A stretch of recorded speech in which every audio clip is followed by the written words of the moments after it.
Welcome to Keep It Humane, the podcast, where we dive deep into topics surrounding kindness, compassion, and creating a more humane world, whether it's in our communities, in the workplace, or in the world of animal control and shelters. With our hosts, Ashley Bishop. And Ashley Bishop. And I'm Daniel Ettinger. This show is sponsored by Tomahawk Live Trap. Check them out, livetrap.com. It is another episode. Can you believe that? Another episode of the Keep It Humane podcast. And it's me and Texas Bishop. Wisconsin Bishop this week. She is working at a gas station. She selling lottery tickets and cigarettes and that dip, that zin that those people get. She's busy, man. She's got to work Sundays to pay the bills, you know? Shouts out to her. It's been busy for her. Real busy. Super busy. Yeah. Yeah. Yeah. I wish her the best. You know, she'll be back on probably in a week or so. So if you're missing the Wisconsin Bishop, just be patient. You can always send her a message at podcast at Keep It Humane. That's podcast at Keep It Humane. How are things over there I would imagine it's hot Texas right now. Yes, it's getting really hot. It's been a very interesting week, I think, for both of us. Yeah. Yeah, it's just been crazy. We're just so full right now. Like I got cats and dogs coming out of my ears. Shouts out to our programs coordinator for getting them out to rescue, because man, without her, it's been rough. I mean, for our small, tiny little facility, we're almost at about 100 animals, which is a lot for us. Yeah, it's a lot, bro. So we're trying to make it. The team's doing great. Love them. We had a meeting on Friday, just making sure that everybody understands, that they're doing a great job to keep it up. I know it's hot. Our dog hall is not climate controlled. So shouts out to our kennel techs as well. When it's hot, it's hot, and it's cold, it's cold.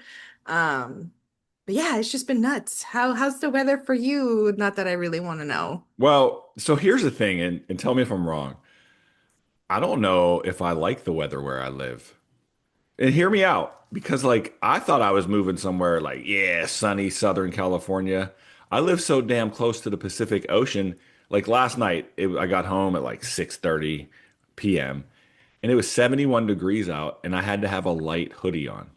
Am I lame? Is there something wrong with me, Bishop? Yes, you are. You are actually lame. That's what happens when you live by the ocean, sir. You should know that.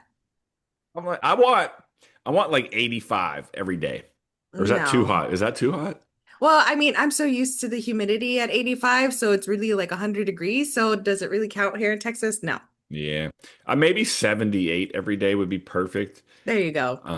But it's been wonderful. I don't know where I was. Where was I? Oh, I was in Vegas. That's right. Last episode, you can catch me on the Venetian Steps. If you go back an episode and watch that on YouTube or Spotify.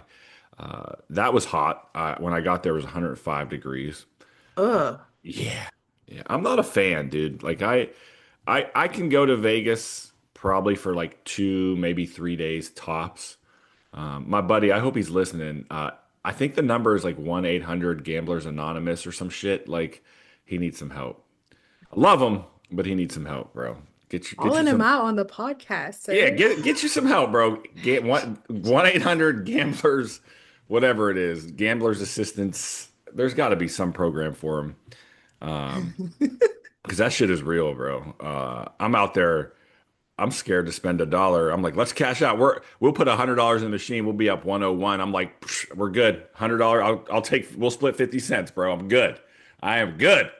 It's a split FOMO kind of sort of. Yeah. As everybody knows, I almost practically died at conference a did. couple of months ago, just with being sick. But yeah, it's an interesting feeling to be kind of in that environment, because I never have before. This is the first time in my entire life to be in an environment like that, and it was kind of odd, to be honest. My husband enjoyed it, and he cashed out pretty big one time. Let's go, husband.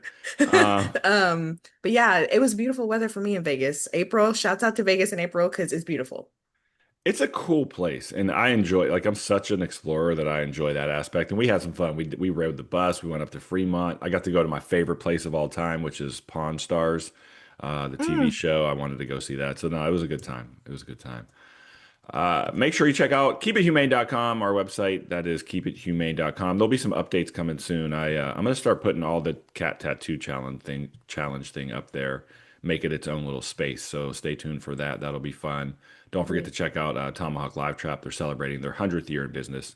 They're a family owned and operated business to work with humane professionals around the world to produce the safest and most effective animal handling equipment available. You can save 10% on their products by using discount code Keep It Humane. That's right, that's Keep It Humane in all caps. You can visit them online at livetrap.com or call them 1 800 272 8727. Don't forget, check out keepithumane.com or email us at podcast@keepithumane.com. Bishop started a new weekly series on our Facebook page. That's just Keep It Humane on Facebook, where you can vote on things like an episode we'll be doing here in a little bit. If you turn away, 50-50 split, it's sir. it's 50-50 right now. I mean, 47-47 just because the way it's laid out. But yeah, Yeah. it's yeah. Well, just to tease the topic, we won't get into it now because we really need Wisconsin Bishop here. Well, she's out here with her axe and pick and all that stuff about this topic, but it's about if your shelter turns away somebody from surrendering the animal and then they go down the street and just let it loose in a park, should they be charged a crime? So stay tuned for a future episode It's gonna of be the that. bishops against Dan, just so you know. All right, let's jump in. I'm actually really excited. This is going to be an enthusiastic and I think an kind of like an upbeat episode. And a lot of us who deal with trauma know that humor is kind of the way to balance trauma. And so I'm really excited to announce our guest, who is Clay Foley, who is, I just found this out off air. He is the third cousin once removed to Matt Foley, star on SNL. Rest in peace to who's the actor for that? That was uh, Chris Chris Farley. Farley. Chris Farley. Yeah, yeah, yeah. Clay Foley, great actor. So Clay, let's just start with you. Like, who are you? We know you were involved in animal welfare, and now you're a comedian, man. What's going on, bro? We got to hear the That, story. that's right. Yeah. Thanks for having me on, by the way. I only was recently, well, a couple months introduced to your podcast, and then I reached out to you and whatnot. And so I've of course been playing catch up and watching some recent episodes and whatnot. And like you kind of indicated it. I feel like this is a bit of a palate cleanser after having accomplished statisticians and authors and leaders in their field, pilots. Now you have a stand-up comic on. So We're this just is like checking when all the boxes. yeah, that's right. This is like when the Kennedy Center, was like, oh, let's give an award to Kiss, or let's just. Hell yeah. So yeah. So anyway, this should be fun. But my introduction to animal welfare was in 2006. I kind of found myself falling into animal welfare, as maybe some of you or a lot of people who work now in animal shelters or in animal welfare. I had no history in it. I had no formal training. But in 2006, I was pretty burnt out on my career at the time. And I heard that my local Humane Society was hiring for a position they called Humane Investigator slash Humane Educator. They were adding a full-time humane educator onto their staff. They'd had other part-time investigators before, but this was a big deal for them, for my local Humane Society, because they were going to have a formal humane education program. So it sounded interesting just because I really have always, loved animals and enjoyed being around animals. So I applied for the position, really having no idea what a humane investigator or educator would actually do. Went through a series of interviews and got the job. And then for the next 10 years, it just changed my life, changed the trajectory of my life. Every day I loved going into the shelter, loved doing the outreach programs, the investigations, the education. I just loved every bit of it. And I learned so much. And that kind of leads me where I am today. But that ended in 2016. And then that's when I kind of got the bug to enter the world of stand-up comedy. Tried my hand at a few open mics, and I don't have hobbies. I get obsessed very quickly with when I find that I enjoy doing something, and so very quickly I became obsessed with, well, how can I get busy as a stand-up comic, and how can I make money at doing it? I still haven't figured that one out, but how can I get busy? I figured out how to do that, and then in the past couple of years, I merged the two, which is what we'll talk about today, of course. And it's so fitting. I think every day is comedy in our profession, one way or another. However you look at it, there is something funny that happens in our line of work. You can't make it up. Whether it's just a goofy thing an animal does, or it's somebody asking, "Hey, how much is it to get my dog spaded?" Like those type of moments really, really make the day. To me, I look forward to those situations just because the job is mixed with so many emotions that Uh-huh. the humor helps so much. Sometimes you just gotta Yeah. laugh too to just kind of get past the like this week we just had to laugh because of the things that were happening. And it's just in order for us to not go absolutely insane, you just have to laugh sometimes. I think many of you, because you both currently work in animal welfare, and me because I previously did, I think you develop a bit of a dark sense of humor because of the things that we see and have to do sometimes. And I still carry that with me. And sometimes I'll be in front of an audience as a stand-up comic, and I'll crack a joke that I know immediately to the audience was just a little bit too dark. I just went a little bit too far, got a little bit too real with some of my previous experiences, and that's okay. But yeah, in the sheltering system, with your coworkers and whatnot, yeah, probably the humor does get a little bit dark from time to time. Absolutely. So sometimes it's just the thing that gets us through the day, to be honest. Yeah. I just So in your time as an investigator, kind of, what kept you in the industry, on a day-to-day basis, and what was kind of the craziest thing you've seen in your time? Well, so here in Illinois, we're called humane investigators. That's the position. It's I often tell people because people hear that I use the term animal cruelty investigator just because it's a more accessible term. People understand what that is, and immediately people will say, "Oh, how did you do that every single day? How did you do that for 10 years?" And honestly, it was a very positive job. In many ways, I was just a social worker for animals. I was there to oftentimes prevent cruelty or neglect from happening. I could step in and assist families long before anything really heinous or terrible or tragic happened. And so I was very much in people's lives and helping them, their families, and their animals, and developing outreach programs and things like that. Many the type of programs that are very much mainstream now, 10, 15, 20 years later. Uh, and that's what kept me going. If I was seeing really terrible, depressing things every day, I don't know, with my own personality, I don't know if I would have lasted. Any situation where I was walking into a situation that was going to be very very serious, I could always call for assistance from animal control officers or sheriff's deputies. They're the true heroes that were able to truly enforce the serious laws and uh, we're more the enforcement aspect. I was the more of the prevention aspect, and then ACOs and police are more of the enforcement. But for the purpose of marketing, I'll oftentimes allow audiences to think that I was a little bit more that the position was a little bit more than it actually was. I want I to mean, just, on yeah, go go ahead, ahead. Rachel. No, go ahead, Dan.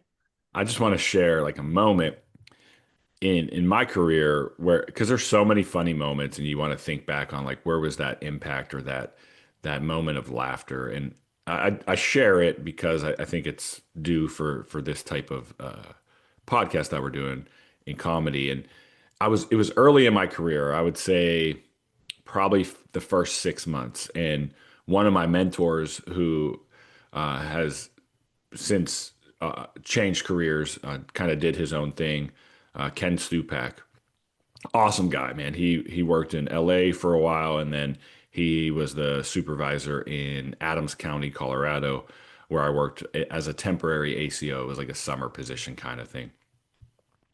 And Ken was like, man, a funny guy. Like he enjoyed humor, but he also was very professional at times as well. Like he knew that balance, and that's still something I'm trying to figure out. People like, if you know me, humor's first, professional. I'm getting there. I'm working on it.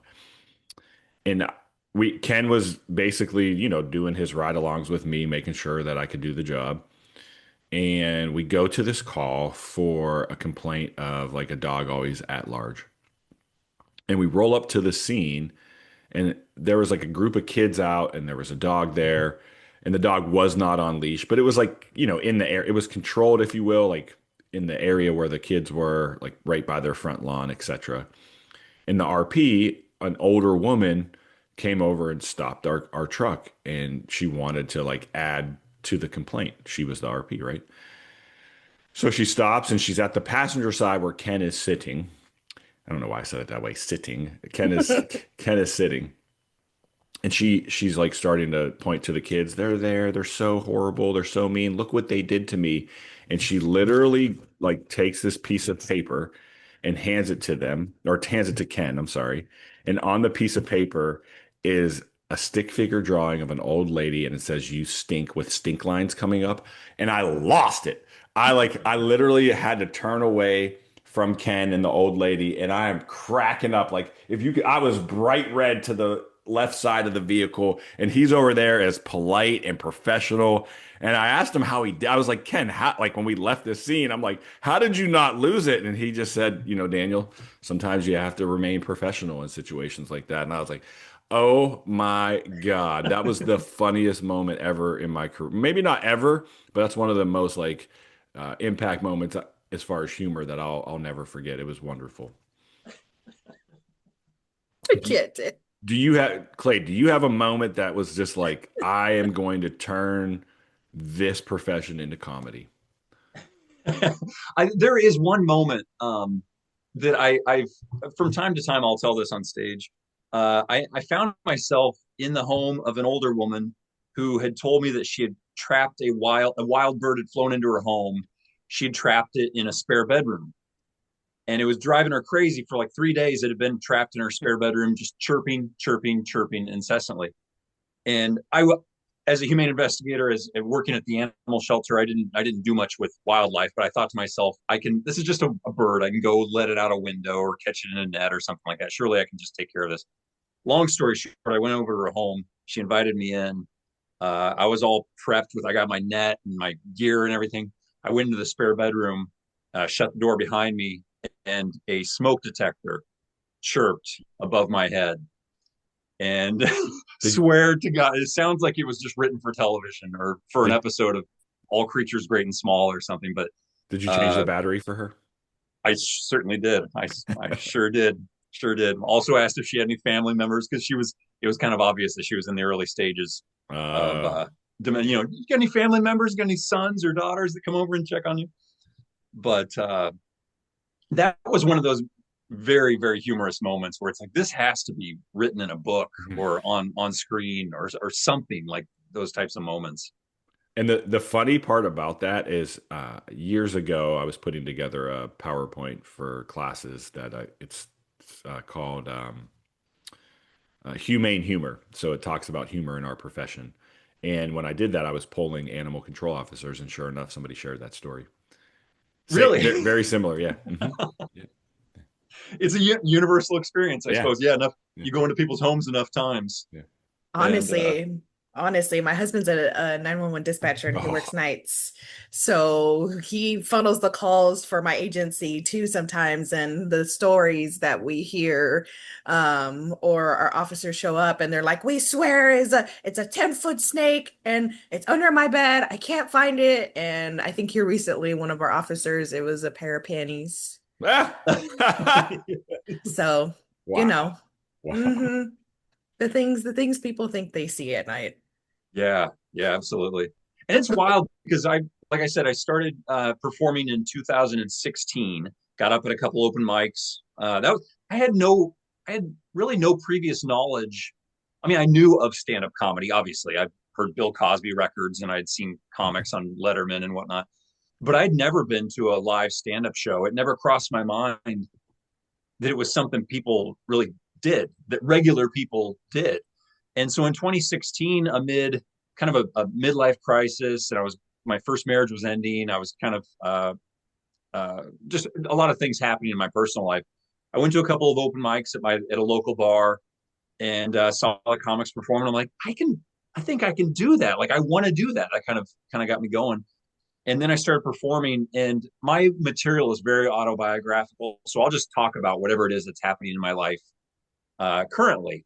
And then, of course, embellish and exaggerate and make up complete lies about what's happening. But for the first years, I wasn't talking about my previous job at the Humane Society. I wasn't talking about dogs or cats or animals in my life or animal rescue or anything like that. I was just talking about going through divorce, starting dating again, moving in with my parents during my midlife crisis, things like that. And it wasn't until just less than a handful of years ago, that it occurred to me that I had some pretty good material stored up from those years working for the Humane Society and working in animal welfare. And now, if you were to see one of my shows now, because I do fundraisers for animal shelters and such, and they're very, very animal friendly audiences. Now you'd see that 80% of my material is companion animal oriented. So do you get the bug to want to go back into the line of work, like the field? You ever get it? Uh, not really, and that's part of that is because my life right now is as centered on animal rescue as it's ever been. Not only because of the fundraiser work that I do, and I'm oftentimes working with animal shelters, raising money for animal shelters, but my wife and I are very, very involved in animal rescue. We have a ton of rescued animals here at home, but also I volunteer. I do transports.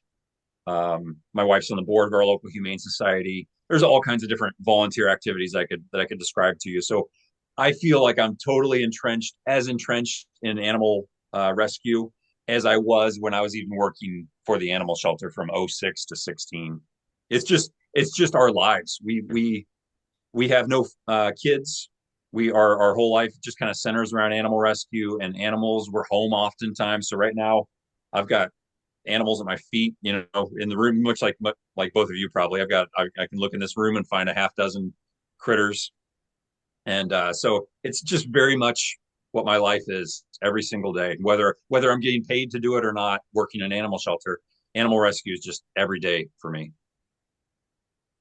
How does your audience kind of, tell us a little bit more how your audience responds to your stories of your time in the field? Well, Great so I haven't described it yet. So a couple of years ago, I got the idea, let's merge the two passions of mine, animal rescue and stand-up comedy. And so I formed Comedy to the Rescue, Comedy to the Rescue. And so what I started doing was I started emailing shelters and rescues across the United States, proposing the idea, let's have a comedy show. It'll be a benefit for your charity. And I'll be the headliner, and then I'll book a second comedian. We'll put on a 90-minute comedy show, and I can help you with all the promotion and whatnot. I've got a logo and posters and all kinds of different things. And then we'll have a comedy show. And it's kind of a unique idea. It's not that I'm not a groundbreaker. It's certainly not the first time a comedy show has been organized to raise funds. But it's a unique idea because a lot of animal shelters haven't gone that route yet. And so when I propose it, they're like, yeah, let's do this. They find a venue for us, and then we put on a show. So I started doing this, and very quickly I realized the audiences were different than comedy club audiences. These are people that are more savvy. They understand spay neuter. They understand what transport is. They know what a feral cat is. They know just all the different terminology. These people are more savvy and in the know, especially if you've got a lot of the shelter staff that are there at the show. I mean, these are people that are really in the know, and I can really speak the same language as them. And so I very quickly, early on in doing these fundraiser shows, I realized, okay, I can write different kinds of material for these types of audiences. I can talk about animal transport, and I don't have to spend 5 minutes kind of prefacing it and teaching the audience a lesson, getting them to know what animal transport is. I can just dive right into it, start talking and joking about animal transport, and they're going to already have that background of knowledge before, and they're going to already immediately get those jokes. So I hope that both of you, one of these days, will cross paths, and you'll be able to see Comedy to the Rescue show. We'll get there in more detail in a second. But Bishop, how close are you to San Angelo? That is deep West Texas. That is very far from me on my side of the planet. Abilene is where? Abilene is north towards Panhandle. Okay, because we'll be there. Well, hopefully we'll be there in November. But how far is that drive? I think about 4 hours from where I'm at. You could do it. Just bring him some animals from your shelter, and then he'll transport them. Make it a job thing. You know what I'm saying? Like, here's 25 cats. Take them to his next. Then he's going back to Freeport, Illinois. So then on the way, he'll drop them off in Missouri or somewhere. 4 hours. 4 hours exactly. Yeah, I just set it up. I think everybody. That's right. Yeah, I think we're good. That's right. I can't bring the. I'm surprised you're out of San Angelo, Illinois. Actually, just last week I think I'm the first stand-up comedian to ever do this. Last weekend, I did a transport, 47 cats from Illinois, where I am, to the Boulder Valley, Boulder, Colorado, Wow. to a rescue there. Drove on a Friday, I drove 47 cats, 15 hours to Boulder, Colorado. On a Saturday, I did a fundraiser in Longmont, Colorado, just a half Wow. hour away. Yeah. So that's got to be the first time in human history that a stand-up comic made a weekend out of transport and fundraising. Pretty Let's just proud of say that. that's amazing. Like That that's is absolutely fantastic. amazing. Like don't say that you're not a forerunner in the industry because yeah, you are. Like that's absolutely amazing. Kudos to you for bringing both things that you love together and making it work while also saving lives. Like helping people help animals. Like right there, that's exactly what Dan's hashtag is all about. It's Thank you our for that. hashtag, girl. It's our hashtag. Don't give me no credit. Yeah, this is right up my alley though, from the aspects of the world that we live in and kind of trying to make a situation that's difficult sometimes just more palatable, and having that comedy piece behind it is so enriching. Enrich. What's the damn word, Bishop? Enriching? That's not a word. It is. Is it? Yes. Fine, whatever. Yeah. Because Well, we need that. Yeah. I'll jump in on that point really quick. In that, when I first had this idea, of course, my mind was focused on fundraising. Okay, well, let's raise money for these charities.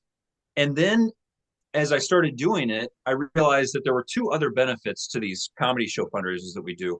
And I was hearing this from the charities. Number one would be raising money. Number two would be they say we're kind of a newer charity. We don't get out into the community much, so this will be a way to pull in people to a comedy show, and they'll be able to learn about what we do, what the charity does in the community. So it's kind of outreach. It's education for the community about what the charity does. And number three, the third reason is, as staff members started showing up, it was very common for them or their management to say, we just needed a night of laughter. Like the volunteers and the staff members, the board members, we really needed this. And I don't mean to make all this sound like it's more important than it really is, because the boots on the ground, those are the people that are really doing the work. But it wasn't a benefit that I saw in the very beginning. But after I've talked to so many people that are actually working at animal shelters and rescues, there is something to it, to have a night of just sharing laughter. And like I said, sharing laughs over this common shared experience that we all do on a daily basis. Yeah, yeah. No, I keep messing I up know here. we keep doing, Go, we keep. go. You go. Ladies first. I already cut you off once. Sorry. I feel, well, I don't disagree at all, Clay. So like I can't turn it off. Like I just, Oh, you got two phones. I have two phones every day, Look at that and again, sticker on the one phone, though. I know this, and Throwback, the this old is my work school. phone. This is Love my that. work phone. We can't turn it off, and I don't want to say that I want to turn it off because again, I'm here to make sure that I'm here for our staff, and that is what I get paid to do. But it's like we don't often get to commiserate with other people that are not outside of our organizations that understand what we're going through. Like my husband, yes, he's a 911 dispatcher. He sees that kind of aspect of things, but he's not really doing it. So it makes it a little bit more difficult to kind of come across of what we're going through on a daily basis. So yeah, we do need it. We do need it. And this is kind of also a token to tell people, make sure you're doing things outside of work, whether it's a hobby or a puzzle Mhm. or you're walking or whatever it is, make sure that you do something outside of work because if not, it will drain you very quickly. Drain you very, very quickly. And we were having this conversation the other day. If I didn't have my husband, I mean, I would be knee deep in work 24/7, Sure. 365 days a year, even with my dogs. So, kudos to you again to, yes, bringing up that point that it's always good for us to be around others who understand what we're going through, but outside of work. Yeah. And that personality trait that you just described, in that if you didn't have your husband to kind of balance you out, you would constantly be doing rescue, and you'd burn out eventually. And that personality trait is something to, I don't know, we beat ourselves up over having that personality trait because it can kind of ruin our lives in some ways, but it's also something to be so proud of. I mean, we people that obsess over things like that, we're the change makers oftentimes. And so I think it's that dichotomy of, we're the ones that are making it happen, but also it really leads to some emotional and mental problems and physical problems even. It can really be very, very draining. And I guess I took that obsession, the ability to obsess and really hyper focus. That's what I devoted to stand up comedy many years ago. Like I said, when I first started, in getting gigs, getting more work, traveling more, getting my name built up, just anything. And I started when I was 39 years old. So I kind of have always been ultra aware of my age. When I started performing stand-up comedy, I was always the older one in the group. I was 39 years old. I was working with a lot of comedians who were in their mid 20s, late 20s. And I figured out very early on, my learning curve needs to be much steeper than these younger kids who can kind of take their time and pay their dues and just go through the natural order of going up the ranks. And so I very quickly started just putting myself on the road, doing a lot of road gigs, traveling for comedy. That was one way for me to really develop my comedic chops very, very quickly. I totally just went off on a tangent there, but I've always been very, very aware of my age, being 39 years old, or at the time I was 39, now I'm 48, and just wanting to improve as quickly as possible. And one way to do that was to make myself a little bit uncomfortable and hit the road earlier than many comics would have. Giving myself longer headlining sets, which is oftentimes you're the one that people are there for. You're the headliner. Doing those types of sets before I was ready to do it. And have you ever been in a situation, and I hear this listening to comedy podcast. I love comedy. One of my favorite comics of all time. Most of our listeners won't know who this is because they're all probably like 20. Don Rickles. Don Rickles was someone who he was just a genius when it came to, and everything he did was a freestyle. He didn't write his own comedy. He just, sorry, my dog thinks Don Rickles I hear is Mooney funny. in the background. He thinks Don Rickles is funny too, or was. But he was the king of insult, and that was tolerated back then. Like it was actually, what do they say? Mockery is the highest form of flattery. And so when he would insult, it was because he liked you. He was incredible. But when we talk about, yeah, I know Don was funny, boy. When I listen to these podcasts or just hearing comics talk about their journey, the trauma that they faced in life, et cetera, et cetera. One of the things that they talk about, and I'd love to hear your opinion on this, is those moments where you've bombed. So like you've had just a show that just didn't go your way. How do you like recover from it? How do you process it? Like what is that like to have like the highest of the highs where the group is just loving you, and then the next show that you do, it's just a dud? Yeah, it really plays with you. It totally screws up your mind and plays with your mind.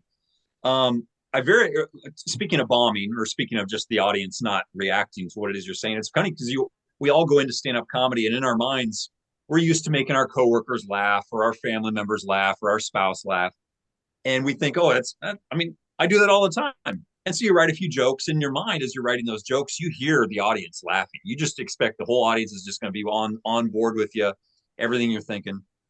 And boy, those first few times when you go on stage, I say it puts hair on your chest. Like the first time you tell a joke to complete silence, it really throws you for a loop, and eventually have to get used to that feeling. And I told you in an email, Daniel, like it taught me. I was always a people pleaser. My entire life, I've just been a people pleaser. I want everyone in the room to like me, to love me, to think of me in high regard. And performing stand-up comedy, one life lesson it taught me is that you're not going to please everybody.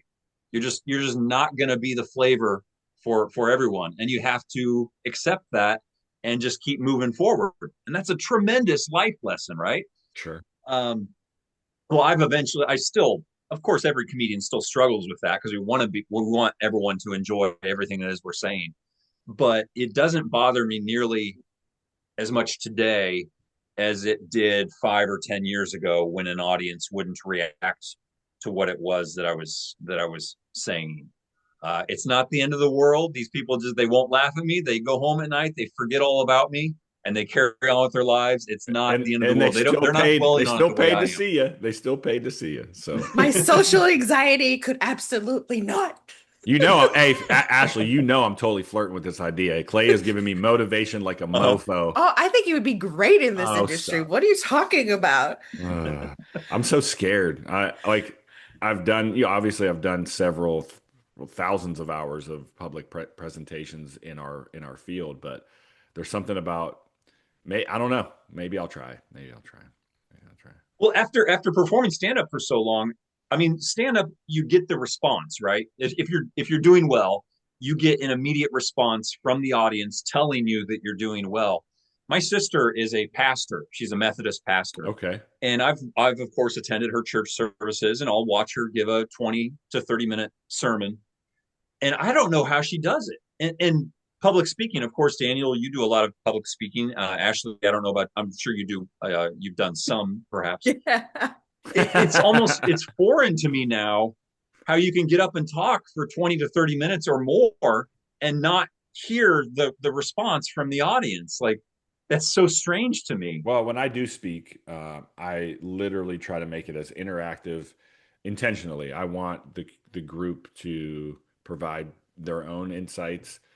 So I hear you, and I think that's it's a valuable insight. And public speaking is not easy. I'll just put it that way. I enjoy it. I love it, but I understand that it comes with a lot of responsibility and a lot of anxiety for most people. So I'm grateful that I can do it, and maybe I'll get out there in the comedy world one day. Me and you will do a show. That would be crazy, huh, Clay? That would be crazy. Yeah, I hope you do. I hope you do. It's like I said, there are many life lessons to be learned through stand-up comedy. Someday maybe I'll write a book about the life lessons that I've learned, but it really helps you kind of makes you a stronger human being in other aspects Mm-hmm. of your existence. I feel. For sure. Yeah, my audience is a municipality. What did you just say, Ashley? My audience is our municipality. I work for municipality, so our constituents and our citizens are our audience. Well, I think back to 2006. I mentioned that I got hired on at my local Humane Society. I had no law enforcement experience, no teaching experience, nothing like that.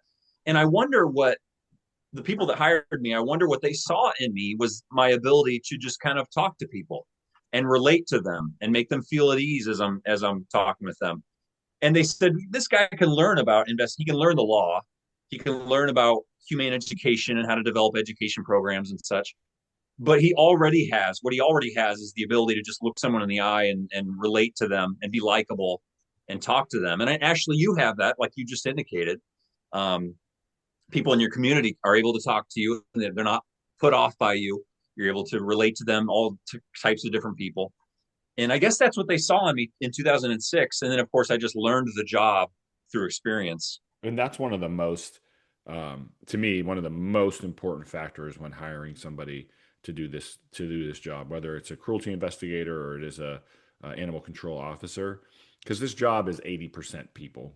There's 20% animals, right? Like, we're talking to people, we're using critical thinking, we're solving problems, we're educating, etc. And so the more that you can have that ability of relatability and get the person to maybe see from a different perspective, that's how you become successful in this profession, in my opinion. Emotional intelligence is key, ladies and gentlemen. And you know what? In stand up, being likable is just as important as being funny.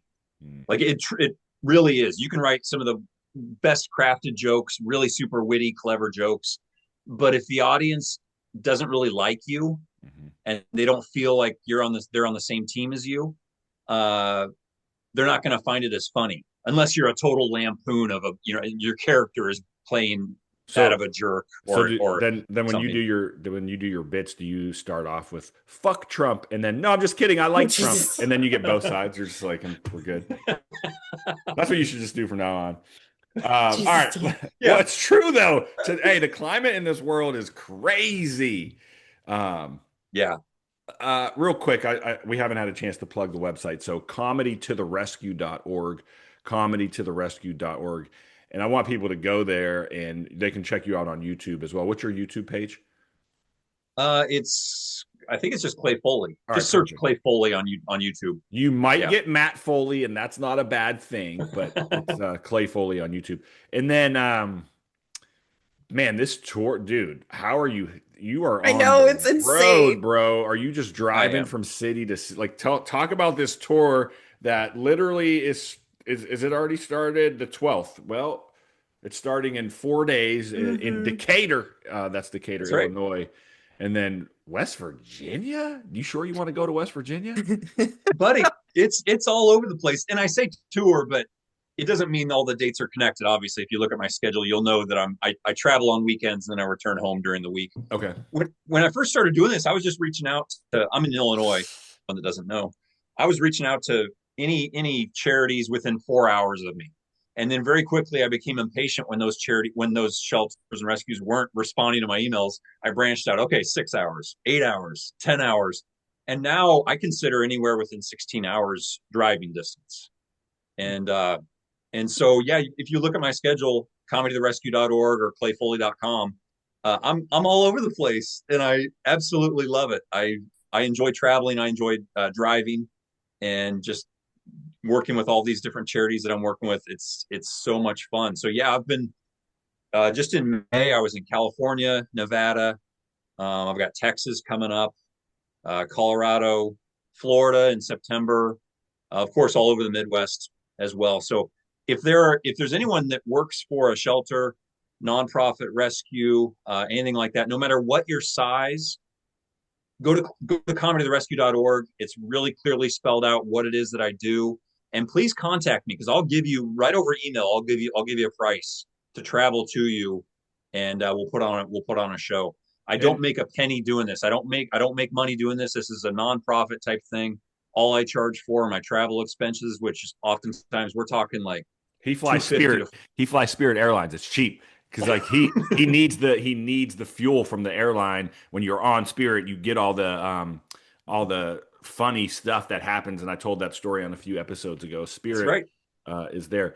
Clay, what about doing animal welfare conferences? Do you do any of those where you'll do like a Mm. keynote or something like maybe not even a keynote, but like the nighttime networking thing where it's like we're gonna do a comedy by Clay kind of thing? Yeah, I love that you said that because that's something just this week that my wife was talking to me and she encouraged me to look on the NACA website. Sure.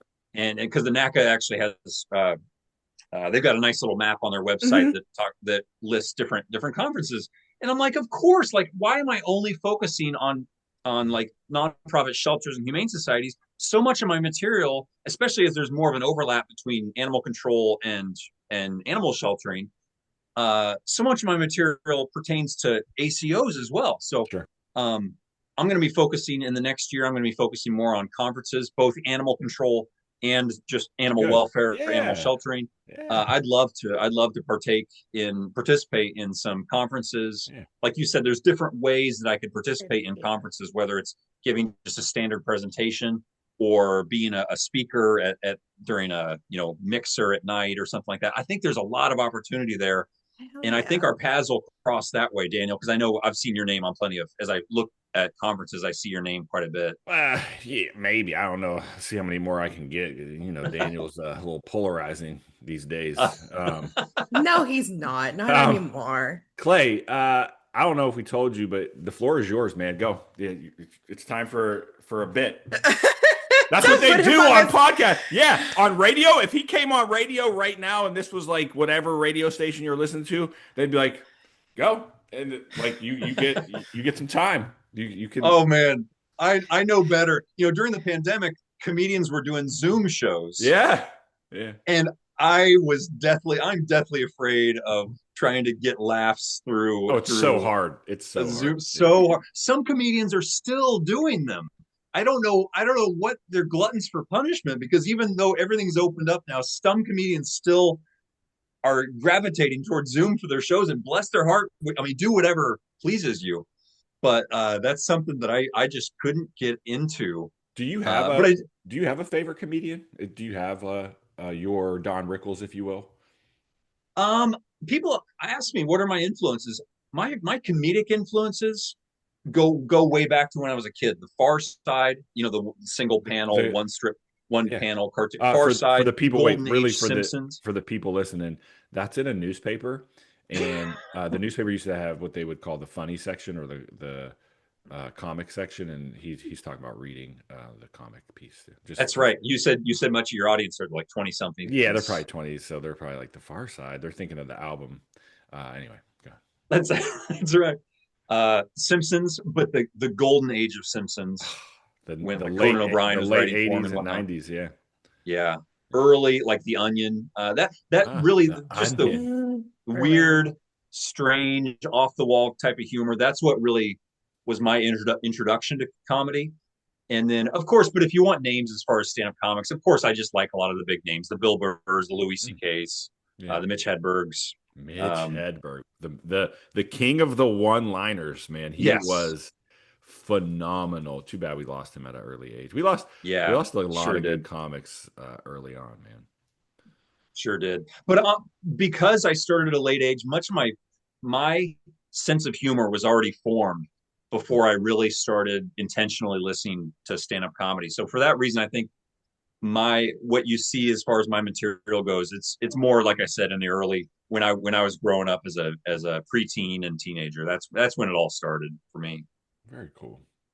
I want to plug it again, comedytotherescue.org. You can book an event right there on the page. There's a huge list of charity partners, which I think is awesome. Mhm. How does that Yeah, work? yeah. So if we're listening from a shelter right now and we're like, damn, I want to work with Clay, how does that work to become a charity partner? They just simply have to contact me and then all spelled out for them in an email. This is what I provide. This is what you provide. This is my estimated price. I think a lot of charities would look at me and they'd say, "Oh, we can't afford to bring in a comedian because once we looked into bringing in a comedian and their price was $2,000 or something like that." Like I said, I'm a nonprofit. I only charge a few $100, whatever it's going to cost for gas, hotel, cheap hotel, and some promotional type stuff. And so you can afford me. I've even flown to a couple of places. I did some gigs in Idaho where I flew. I did California where I flew, and we came in at like $500 or $600. So I'm not Wow, afraid. I'm not afraid to name prices because I feel like I truly am affordable, and I'm not making money doing this. This is feeding my soul, it's a good and cause. bless Yeah, bless yeah. my wife's heart because she's the one that's funding this thing. She's the breadwinner in the home, and I give a lot of credit to her during my show, and I talk a lot about my wife because it's thanks to her that Comedy the Rescue is able to exist. So if you're at comedytherescue.org, if you're with a charity, if you're interested in what I do, please don't be afraid to shoot me an email or give me a call. Awesome. Yeah. And it's good to have somebody like that in your corner, man. I'm sure you test the material out on her as well. And she's like, Clay, don't do I sure do. that. Actually, I've included a couple jokes that are hers Oh, good. in my set. That's Even fantastic. yeah, Yeah. Well, this is wonderful. It's good to have you out here and doing the work that needs to be done. There's so much negative that surrounds our profession, and so having Mhm. somebody on the other side showing how awesome the work is and how we can turn sometimes a negative thing into a positive and a humorous thing.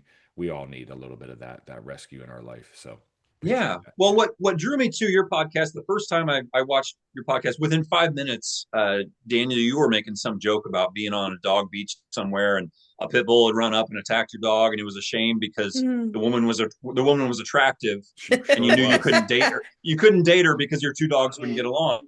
Sorry, like I was actually just having this conversation yesterday with somebody. I forget who it was and where it was, but I was basically saying like if either you're like trying to date somebody that doesn't like pets, sorry, like you could be a 10, and I'm like, man, if you don't like my dog, you're a 0 in my book.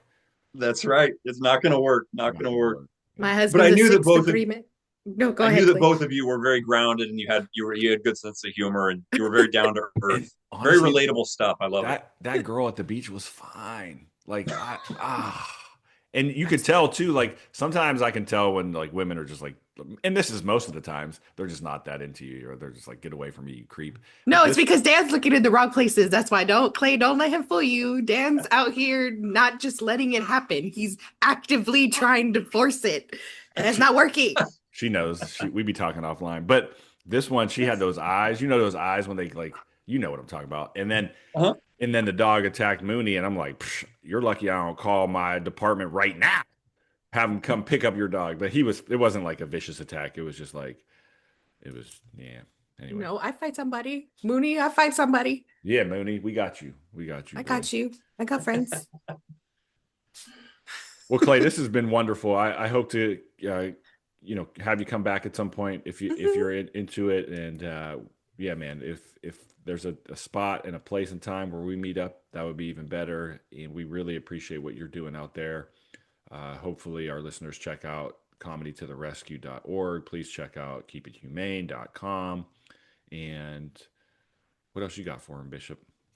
Nothing. I think this is, again, I'm always so, because a lot of times we don't know who's coming on the podcast because Dan's so popular and he just kind of like books people. So, it's so great to, Stop. we're meeting all these people and it's amazing, Clay, like what you're doing and just so creative and awesome. Kudos to you and your wife for doing this and, for fighting the good fight, I don't know, just amazing. I love comedy. My first comedy show was me and my husband was actually last year. We went to go see Hannah Berner in Austin. But yeah, this is amazing. And, I hope to, catch you too at some conference, shouts out to Humane World for Animals. Come on, we got to get Clay going. Well, that'd be cool to have him there. In my hometown, Pittsburgh. Let's go. Right on. Clay, what is there anything that we didn't chat about you want to just make sure our listeners hear before we wrap it up? Or anything you want to plug? Yeah, anything I want to plug is the Comedy of the Rescue. That really, honestly, I'm turning down other comedy gigs now. Not that I'm not highly sought after, but if someone offers me just a regular show like a regular non-fundraiser show, I'll turn it down because it's just simply not as fun to me. Like I've found what I find to be the most enriching and enjoyable. And so the fundraisers, that's all I do now. And nice. I love it. And every show, I'm still learning myself. Every show, every fundraiser gets a little bit better. And I look forward. We'll definitely cross paths. But I'm glad this is, speaking of my wife, Daniel, that my wife is the one that turned me on to you. Oh, you mentioned this. And my early onset Alzheimer's, I do not recall this training. You mentioned that I did a training. Yeah, my wife's a professor at the University of Illinois, teaches companion animal sciences, and you zoomed into one of her classes in early 2024. And I mentioned this to you. You don't remember it whatsoever. No, let me go to keepithumane.com if you go to the about section, just going to plug that really quick and click on, let's see, you said 2024. Let's see if I have January 29th of 2024. Let's see if I have it in there. Sounds like we need to have your wife on too. I don't even have it on my CV on the website. I'm lacking, as the kids. This is so weird because it's to the point where you have me questioning my own wife. Like I'm questioning my wife's. Don't do that. I'm sure but was she the one who set it up, or like I think she would have been the one. She's pretty hands-on, so she was probably the one that set it up. Oh, what did I talk? Do you know what I talked about? I don't remember. It was an animal sheltering. That's the name of the class, is animal sheltering, and so it was definitely sheltering thing. I feel so bad. Tell her I said hi, and I really appreciate it, and I'm so sorry that. No, we need to have her on too. She remembered you, Ashley. I'm definitely Honestly, I'd love to have her on. We'd love to have her on because this may happen. But she remembered you, of course, being when I told her about, I'd watched the first 5 minutes of this podcast, and this animal control officer. I don't know. I forget if you're a former or not. I apologize. Because I think. Bishop, would you say I'm former now in my role? Because I manage. No, you're still, yes. I have a badge. I do have a badge. I do. A very nice one too. It's very fancy. I told my wife, I said, he's joking about being on the dog beach, and this woman he's attracted. I told her the whole story, and she's like, is this guy's name Daniel? Because it sounds like a Daniel that zoomed into my class. Sure enough. I told you, you're so popular, you don't even know it. Stop. Everybody knows who you are, sir. Good or bad, right? Good or bad. I mean, we have the BF Hates Daniel Club, remember, somewhere? True. Well, fun. We would Clay. Let's chat offline. We'd love to have her on. That'd be a great course, a great class, or great discussion to have somebody that teaches a course on that. So we'd love to have her. And been doing it 25 plus years. So I'm sure you can find something to. So she started teaching at 10. That's wild. Okay. Very cool. Very cool. Well, again, please check out comedytotherescue.org. That's what a great cause. I can't, man, love it. And then So also cool. check out keepithumane.com. What are your socials? Are you on social media as Clay Foley or Comedy to the Rescue? Both on Okay. Facebook. Okay. I'm pretty much I can't do too much on social media, Tell so me about just it. check me out on Facebook, Clay Foley, or Comedy to the Rescue. A couple of different pages there. Right on.